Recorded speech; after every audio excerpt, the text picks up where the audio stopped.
Hey, John. Hey, Art, how are you? I'm doing well. Good, good. We're going to show you how to capture an image and pull it into our whiteboard software. So from Windows, from any application, have it up on your screen.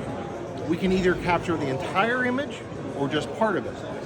If I go to my floating bar for our software, I can capture a part of this image with this button here, draw a square around what I want to capture the airport here. When I let go, I'm going to take that image, pull it into my whiteboard software, and display it as a picture in my whiteboard software.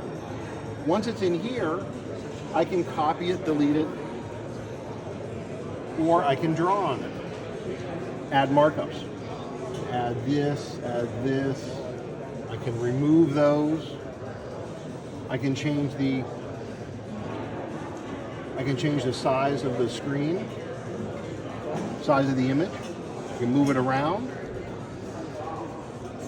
Right.